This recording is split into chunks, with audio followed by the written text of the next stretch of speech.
지금부터 내가 해주는 얘기 들어주겠니? 할렐루야.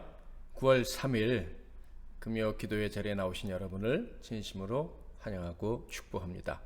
오늘도 하나님 말씀 듣고 말씀 꼭 붙잡고 기도하는 시간 갖도록 하겠습니다. 오늘 주시는 은혜의 말씀은 이사야 56장 9절부터 57장 21절까지 말씀 되겠습니다. 이사야 56장 9절부터 57장 21절까지 말씀인데요. 19절부터 봉독해 드리겠습니다. 입술의 열매를 창조하는 자 여호와가 말하노라. 먼 데 있는 자에게든지 가까운 데 있는 자에게든지 평강이 있을지어다. 평강이 있을지어다. 내가 그를 고치리라 하셨느니라. 그러나 악인은 평안함을 얻지 못하고 그 물이 진흙과 더러운 것을 늘 솟구쳐내는 요동하는 바다와 같으니라. 내 하나님의 말씀에 악인에게는 평강이 없다 하셨느니라. 아멘. 오늘은 파수꾼들의 죄악과 하나님의 구원, 파수꾼들의 죄악과 하나님의 구원이라는 제목으로 하나님의 말씀을 상고하겠습니다. 하나님께서는 모든 것을 다 준비하신 후에 하나님이 택하신 자들을 부르십니다. 사랑하는 자들을 그 복된 나라로 초청을 하시는 것이죠. 태초에 천지를 창조하실 때 모든 것을 다 준비하시고 아담과 하와를 창조하시어 그들을 그 땅에 살게 하셨던 것처럼 하나님이 저와 여러분 부르실 때는 모든 좋은 곳으로 다 준비하시고 부르시는 것입니다. 심지어 때로는 우리가 그 초청을 거절할 때에는 초청장을 가지고 멀리 떠나 타행해서 고생하는 우리들을 친히 찾아오셔서 초청하시기도 합니다. 자, 그런데 이렇게 우리를 찾아와서 초청장을 주실 때 하나님이 기대하시는 것이 있습니다. 바로 파수꾼으로 세우셨던 자들에 대한 기대입니다. 이들이 그들을 찾아오시는 하나님과 하나님의 초청장을 먼저 발견하고 그것을 그 고통당하는 백성들에게 속히 전달하기를 하나님이 바라신다 하는 거예요. 그런데 이러한 하나님의 기대는 충족될 수 없는 경우가 많았고요. 오늘 56장, 57장에서의 경우도 역시 하나님의 기대와 어긋나는 것이었습니다. 그래서 하나님이 사랑하시는 그 백성들이 기쁨의 소식을 속히 들을 수가 없었던 것이죠. 오히려 엉뚱한 소리를 그 파수꾼들로부터 들어야 했습니다. 이런 기가 막힌 일이 벌어진 이유가 무엇입니까? 하나님이 다 준비하시고 초청하시는데 사랑으로 부르시는데 그 백성들이 듣지 못하고 오히려 더 큰 수렁으로 고통으로 빠진 이유가 무엇입니까? 바로 파수꾼들의 직무유기 때문이라고 하나님은 정확하게 지적하고 계십니다. 그래서 하나님은 결국 참다 못해 이 파수꾼들의 직무유기를 만천하에 고발하시는 거예요. 그런데 놀랍게도 이 파수꾼들의 직무유기를 누구에게 고발하시느냐? 바로 짐승들에게 고발하신다는 것을 알 수가 있습니다. 이렇게 짐승들에게 파수꾼들의 직무유기를 고발하신 이유는 바로 형벌을 내리시기 위함이었습니다. 56장 9절 들의 모든 짐승들아 숲 가운데의 모든 짐승들아 와서 먹으라. 짐승들에게 고발하신 이유는요, 짐승들이 이 파수꾼들을 잡아먹게 하려고, 파수꾼들이 이 짐승들의 먹이가 되게 하려고 하나님은 이 파수꾼들의 직무유기를 이 짐승들에게 고발하셨다 하는 거예요.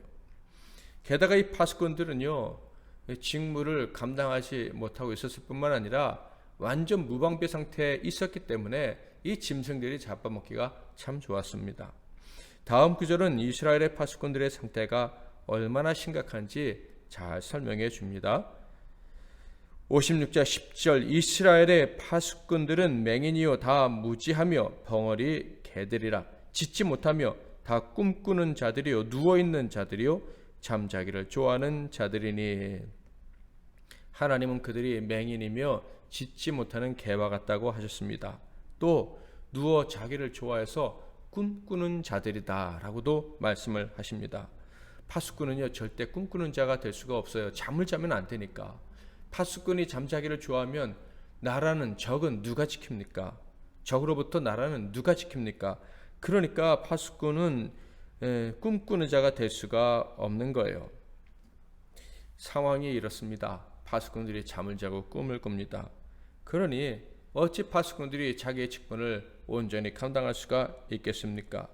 원수가 쳐들어와도 알 수 없고 좋은 소식이 온다 한들 역시 알 수가 없는 거예요. 게다가 이들은 탐욕으로 가득 찬 존재다라고 묘사되고 있습니다. 11절 12절 이 개들은 탐욕이 심하여 족한 줄을 알지 못하는 자들이요 그들은 몰지각한 목자들이라 다 제 길로 돌아가며 사람마다 자기 이익만 추구하며 오라 내가 포도주를 가져오리라 우리가 독주를 잔뜩 마시자 내일도 오늘같이 크게 넘치리라 하느니라. 11절 말씀을 보면 이들이 탐욕이 가득했던 이유를 알 수가 있습니다. 파수꾼들은 다름 아닌 이스라엘의 목자들이었던 것입니다. 그러므로 그들은 그들을 따르는 양들이 있었다는 거예요. 바로 이스라엘 백성들이죠. 하나님은 그들을 이스라엘의 백성의 지도자로 세워주셨던 거예요. 그들에게 하나님 말씀을 주실 테니까 정신을 똑바로 차리고 내가 주는 말씀을 들어라. 그리고 그 말씀을 백성들에게 전하라 하는 사명을 주신 거예요. 그러나 그들은 잠자느라고 꿈꾸느라고 하나님 말씀을 듣지 못했고 전하지도 못했던 것입니다. 그들은 하나님 말씀을 진심으로 연구하며 묵상하며 그 하나님이 오실 때 회복의 때를 기대해야 했어요. 그러나 게으르기 그지없었습니다. 술에 취해 있었습니다. 백성들이 베풀어 주는 은혜를 당연한 것으로 알고 거기다가 술까지 다 마시면서 취해 있었습니다. 짐승에게 참으로 좋은 먹잇감들이었죠. 당연히 그들의 게으름은 하나님 말씀을 알 수도 없게 했고 바르게 전할 수도 없게 만들었습니다. 말씀에 대해서 맹인이요 짓지 못하는 개와 같은 존재로 전락하게 된 것이죠. 그럼에도 불구하고 놀라운 것은 여전히 그들이 이스라엘의 목자였다는 거예요. 이게 참 기가 막힌 일입니다.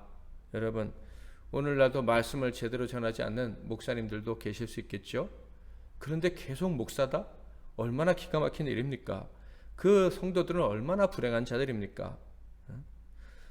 그들은 계속해서 이스라엘의 목자였고 백성들은 그들을 목자로 섬겼습니다. 화목제물의 가장 좋은 것들을 그 부위를 그들에게 주었고 또 여러 가지 것들을 때마다 그들에게 바치면서 목자로 섬겼습니다. 그들이 하나님이 주시는 좋은 소식을 전해주기를 바라면서 그들의 소식을 들으면 복이 올 것이라고 믿으면서 그들을 섬겼다 하는 거예요. 그러나 그들은 그들의 지위를 이용해서 하나님의 분노를 유발하는 일만 했습니다. 직무유기를 했을 뿐만 아니라 먹고 마시고 취하고 잠자는 일에만 온통 신경을 쓰고 살았다 하는 거예요. 당연히 그들에게는 말씀이 오지 않았고 들을 수도 없었고 전할 수도 없었다. 그럼에도 불구하고 목자였으니까 백성들에게 무슨 소리는 했어야 했겠죠. 이것이 하나님의 말씀이라고 옛날 성경 꺼내 읽으면서 얘기를 했겠죠. 그러나 백성들은 살아있는 말씀을 들은 것이 아니라 엉터리 소식만 들었던 것입니다. 그러므로 이들은 하나님의 분노를 피할 수가 없습니다. 절대 피할 수가 없지요. 이사야 52장에 보면 하나님께서는 이스라엘 백성들이 잠에서 깨어나기를 원하신다는 말씀을 직접 들려주십니다. 52장 1절 시온이여 깰지어다 깰지어다 내 힘을 낼지어다 거룩한 성 예루살렘이여 내 아름다운 옷을 입을지어다 이제부터 할례받지 아니한 자와 부정한 자가 다시는 내게로 들어옴이 없을 것임이라. 즉 이스라엘이 깨어나서 하나님이 보내신 구원자가 그들에게 오는 것을 보기를 원하셨다 하는 거예요. 구원자 여호와의 종을 통해서 완전한 구원을 체험하고 약속의 땅 하나님이 완전히 새롭게 하시고 아름답게 하신 그 땅에서 살아가기를 원하셨습니다. 더 이상 세상과 세상의 힘, 세상의 돈의 노예로 살지 않고 비참하게 살지 않고 하나님이 주시는 복락 가운데 살기를 원하셔서 잠에서 깨어나라, 세상 의지하며 살 수 있다는 헛된 꿈에서 벗어나라 라고 외치셨다 하는 거예요. 그런데 이때 이스라엘 백성들의 눈과 귀는 너무 어두워져 있었죠. 한마디로 세상에 너무 찌들어서 지쳐 있어서 희망을 품을 마지막 힘마저 잃어버린 것입니다. 그래서 그들에게 힘을 줄 사람이 필요했던 거예요. 그래서 하나님이 바로 파수꾼들을 세우셨다는 거예요. 그들에게 힘을 줄 자, 소망을 주자 목자들을 세우셨다 하는 것입니다. 이 파수꾼들이 해야 될 일이 바로 이것이에요. 이스라엘 양들이 지쳐 쓰러져 있을 때 그들을 일으켜 세우는 것입니다. 그래서 다음 구절에 보면 그들의 사명이 어떠한지, 그들의 사명을 감당할 때 얼마나 하나님 앞에서 아름다운 존재가 되는지를 말씀하고 있어요. 이사야 52장 7절 8절. 좋은 소식을 전하며 평화를 공포하며 복된 좋은 소식을 가져오며 구원을 공포하며 시온을 향하여 이르기를 내 하나님이 통치하신다 하는 자의 산을 넘는 발이 어찌 그리 아름다운가. 내 파수꾼들의 소리로다. 그들이 소리를 높여 일제히 노래하니 이는 여호와께서 시온으로 돌아오실 때 그들의 눈이 마주 보리로다. 목자들은 바로 성벽이나 산 정상에 깨어있는 파수꾼들처럼 늘 깨어 있어야 하는 사람들이었습니다. 늘 깨어서 하나님께서 이스라엘 백성들에게 내려주시는 말씀을 듣고 그 말씀의 진정한 의미를 깨닫고 그 깨달은 복된 소식을 전해주어야 될 사명이 있었다 하는 거예요. 그 복된 소식의 핵심 무엇입니까? 하나님의 나라가 임한다는 것 아닙니까? 영광스러운 하나님의 통치가 곧 임한다는 것 아닙니까? 이 비밀하고도 영광스러운 소식을 백성들에게 전해 주었을 때 백성들은 비로소 힘을 내어 잠에서 일어나는 거예요. 잠자리에서 일어나고 꿈에서 깨어나고 악몽이 현실이 아님을 인정하고 하나님, 그들에게 오시는 하나님과 눈을 마주쳐 바라보면서 하나님이 그들에게 거저주시는 그 복된 나라에서 살게 되는 거예요. 그러니 이 파수꾼들의 직분, 목자들의 직분은 얼마나 영광스러운 것입니까? 이 직을 잘 감당하는 것이 바로 하나님께서 목자들에게, 파수꾼들에게 기대하시는 것이었습니다. 그런데 이 파수꾼들이 자고 있었던 거예요. 이러니 어떻게 백성들이 잠에서 깨어날 수가 있었겠습니까? 어떻게 백성들이 하나님이 그들에게 새롭게 주시는 그 복된 나라를 소망할 수가 있으며 그 나라에서의 복락을 누릴 수가 있겠습니까? 파수꾼들의 직무 얘기는 모든 것들을 다 망쳐버리는 거예요. 특별히 하나님이 사랑하시는 백성들을, 그 인생을 망쳐버리는 만행을 저지르는 거예요. 만행 중에 만행이죠. 그러니 그들은 무서운 형벌, 짐승들에게 잡아먹히는 형벌을 당할 수밖에 없고 그 형벌은 그들에게 결코 과하지 않은 형벌이 되는 거예요. 그들을 믿고 기다리면서 좋은 날을 꿈꿨던 그 백성들이 당했던 비참한 그 현실을 생각하면 이들에겐 더 무서운 형벌이 처해진다 할지라도 절대 과하다고 할 수 없을 것입니다. 그런데 여러분, 여기까지 말씀을 들으면서 어떤 생각이 드십니까? 저는 오늘날의 목회자들과 그 목회자들 중에 한 사람인 제 자신이 생각이 났습니다. 양심이 있다면 당연한 것이겠죠. 누구든지 정상적인 목회자, 지도자라면 이 말씀을 대할 때 자신의 생각이 나야 할 것입니다. 내가 받은 사명이 얼마나 귀한지, 그리고 얼마나 두려운 사명을 받은 것인지 그것이 기억나고 그래서 정신이 번쩍 나야 할 것입니다. 만약 사명을 잘 감당하고 있었다면 좋겠지만 만약 그렇지 않다면 너무나도 무서운 형벌, 개들에게, 짐승들에게 내 몸이 뜯기게 될 것이라는 그런 무서운 형벌이 내 앞에 와 있다는 것을 깨닫고 떨어야 할 것입니다. 신명기 28장 26절은요, 이런 악한 자들에겐 이런 형벌이 임한다고 했어요. 내 시체가 공중의 모든 새와 땅의 짐승들의 밥이 될 것이나 그것들을 쫓아줄 자가 없을 것이며, 완전히 버림받는 형벌이죠. 짐승들에게 먹이가 된다. 이것은요, 구약 성경에 나타난 저주받은 죽음 중에 가장 저주받은 죽음입니다. 완전히 버림받는 그런 형벌을 받을 목회자가 혹시 내가 아닌가? 장로가 혹시 내가 아닌가? 하나님의 일꾼들이라면 반드시 말씀을 들을 때 그 생각을 해야 하는 거예요. 정말 큰 문제는요, 나 혼자 저주받고 끝나는 게 아니라는 거예요. 이런 악하고 게으른 파수꾼들에 대한 하나님의 심판이 내려졌습니다. 그들의 몸이 찢겨집니다. 그런데 그렇다고 녹아 끊어지지가 않는 거예요. 이 악한 목회자, 이 파수꾼들로 인해서 회복되어야 될 사회는요, 점점 더 타락하게 됩니다. 이를 통해서 목자들의 직무유기, 파수꾼들의 그 허망한 태도가 얼마나 하나님이 택한 백성들이 사는 그 사회에 치명적인지를 하나님이 말씀해 주십니다. 자, 그들의 해악이 57장 1절 2절에 나와 있는데요. 의인이 죽을지라도 마음에 두는 자가 없고 진실한 이들이 거두어감을 당할지라도 깨닫는 자가 없도다.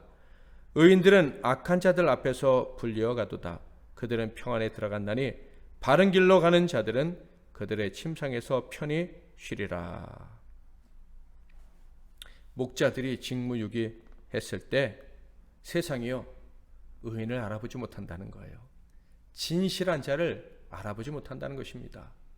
쉽게 말하면 교회 목사들, 장로들, 중직자들이 깨어서 하나님 말씀을 듣고 그 말씀을 전하는 그 사명을 감당하지 못한다면 참으로 정직한 자들이 아무리 많아도 절대로 알아보지 못한다. 세상이 그 정직한 자들을 귀하게 여기지 않는다 하는 거예요. 그래도 다행인 것은요, 이런 악하고 직무유기를 그냥 두렵지 않게 행하는 이런 목자, 파수꾼들이 있을 때에도 믿음을 지키는 의로운 자들이 있다라는 것이죠.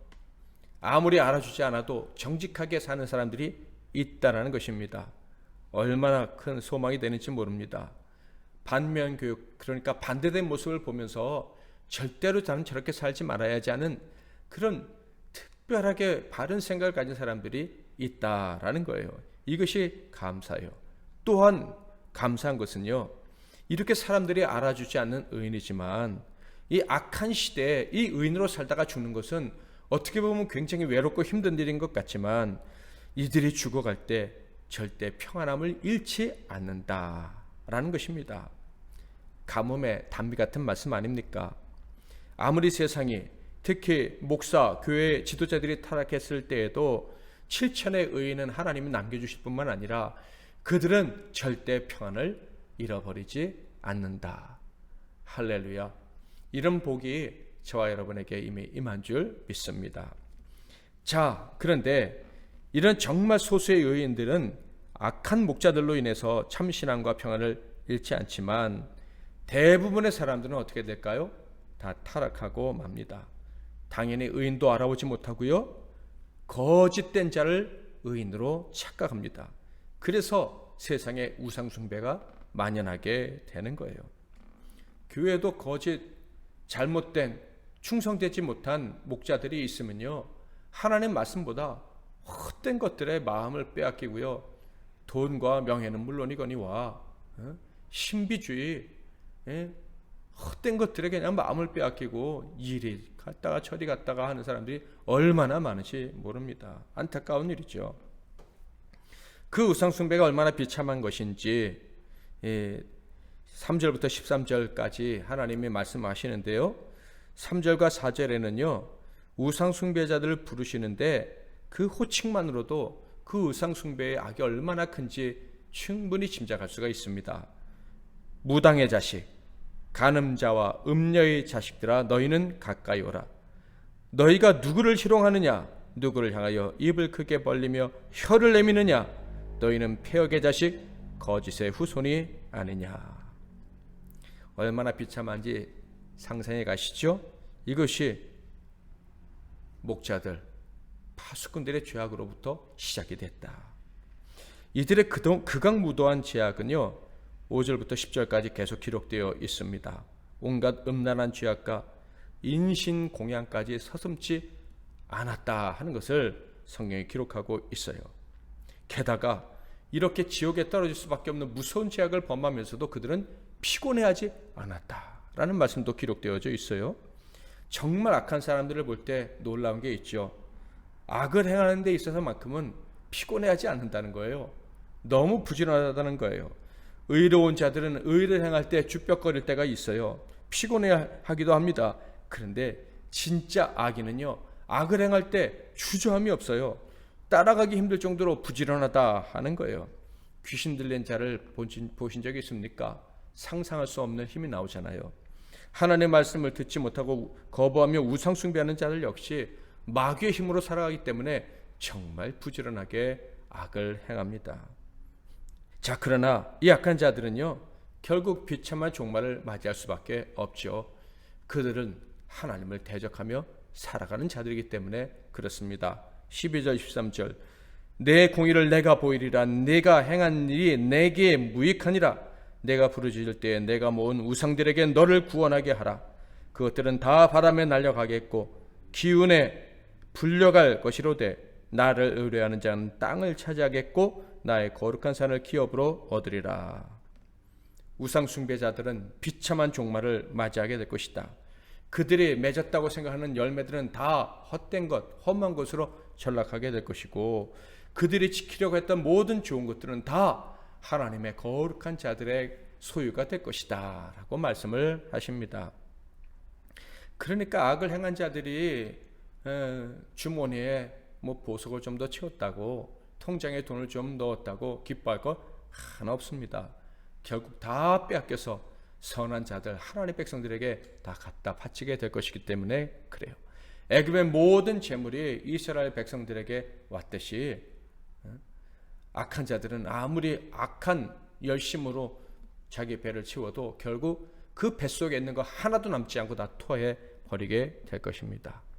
하나님은요, 반드시 일을 하시겠다고 14절에 아주 강력하게 말씀을 하십니다. 그가 말하기를 도두어 길을 수축하여 내 백성의 길에서 거치는 것을 제하여 버리라 하리라. 아멘. 악한 목자 파수꾼들로 인해서 고통받는 백성들은 반드시 건져주시고 우상 숭배하는 자들은 반드시 멸하시겠다. 우상 숭배하는 자들과 악한 자들로 악한 자들이 그 악으로 인한 모든 열매들은 내 백성의 것이 다 되게 만들어줄 것이고 백성을 거치게 했던 모든 것들은 다 없애버릴 것이다 라고 하나님이 선언하신 것입니다. 자, 그렇다면 왜 어떻게 이런 일을 하나님이 하시겠다고 말씀을 하시는 것입니까?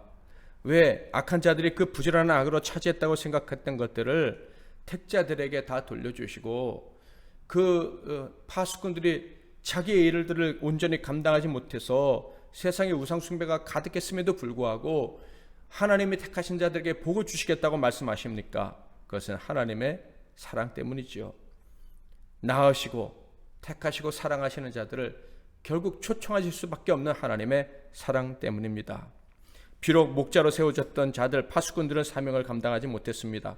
그래서 그들과 양무리들이 고통을 당해야 했습니다. 그러나 하나님의 사랑은 그 양무리들의 고통을 끝까지 지켜보실 수가 없는 거예요.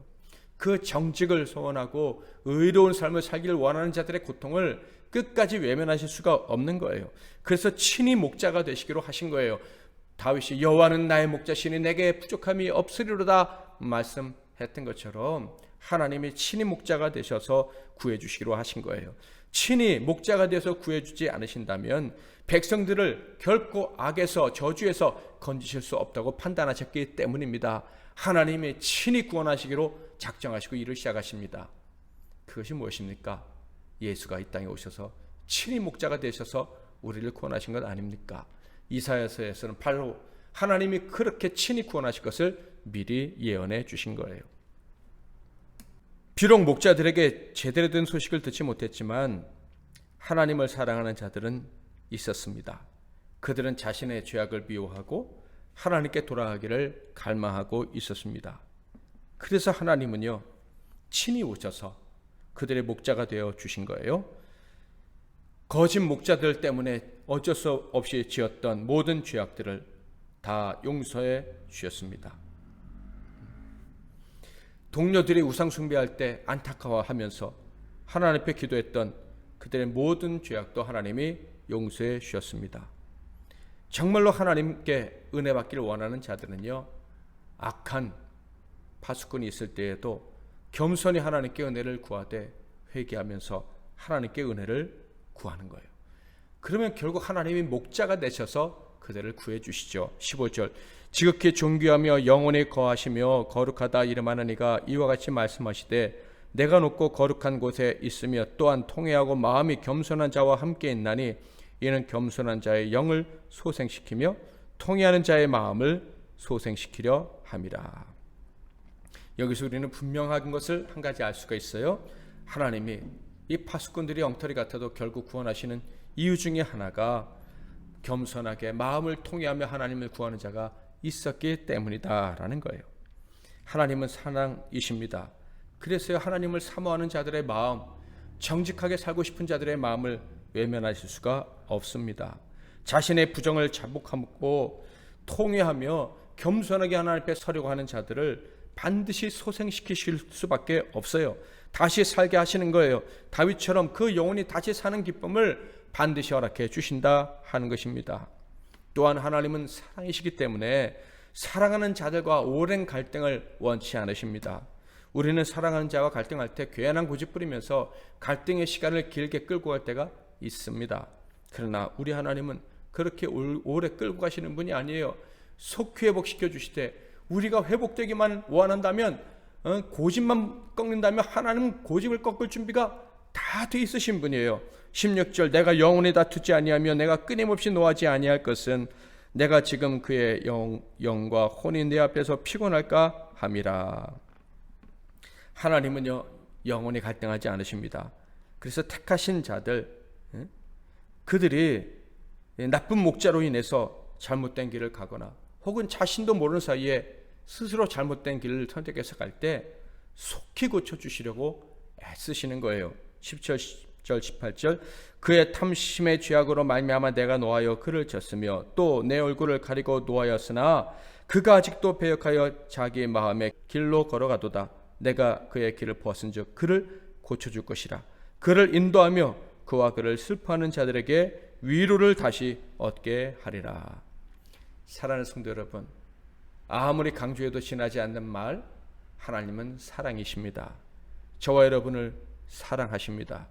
그래서 우리를 택하셨기에 사랑하셨기에 헛된 야망, 헛된 꿈속에서 속히 깨어나게 하시고 하나님만 의지하며 참된 현실, 진정한 자유와 행복이 넘치는 나라에서 살게 하십니다.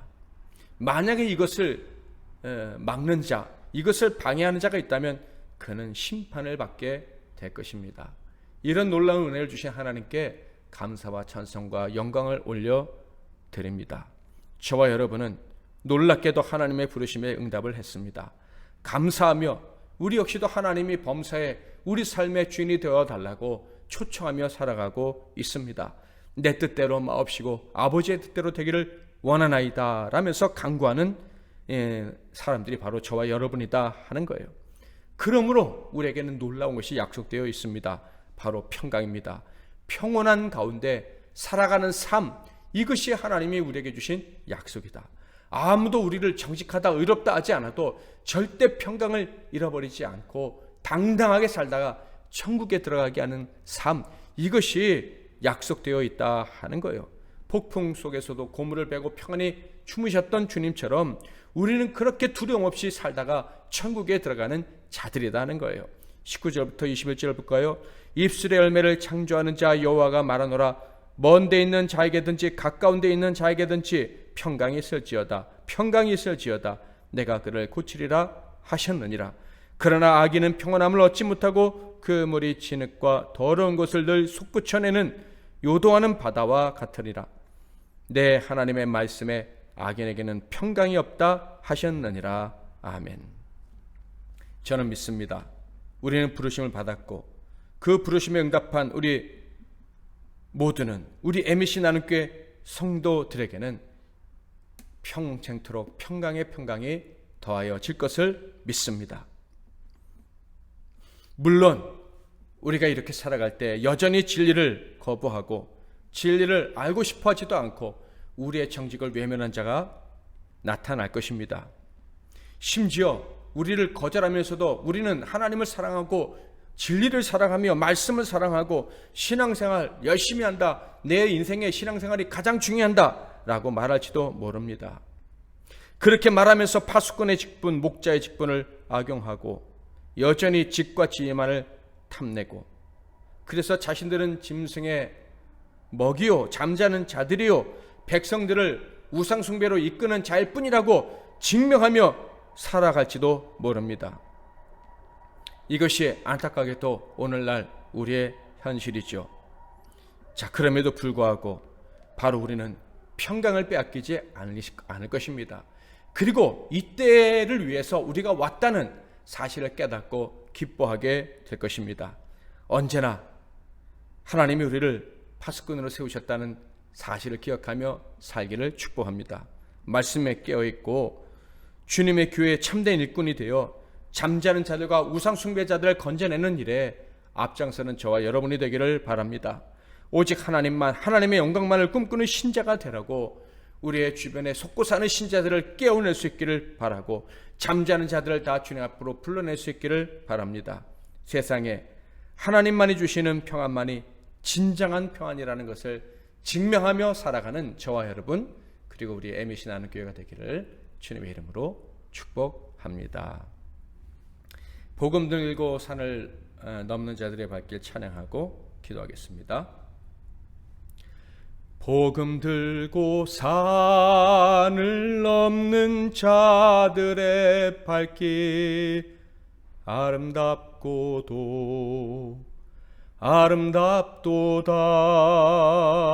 평화 전하며 복된 소식을 외치네. 주 다스리시네.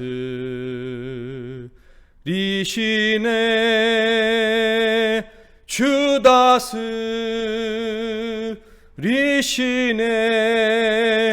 주 다스리시네.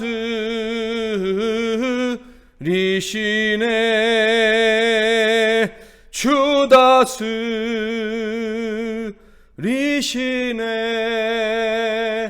주 다스리시네.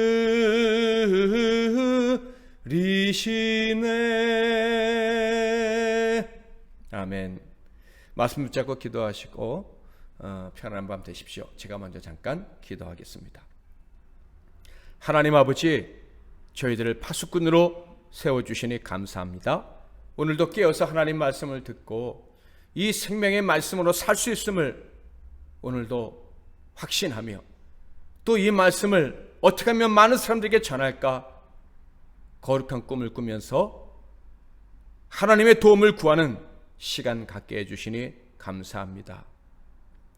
세상 의지하며 살아가는 자들, 그 영혼이 잠자고 있는 자들, 헛된 꿈을 꾸고 있는 자들을 저희들이 다 깨울 수 있도록 도와주시옵소서.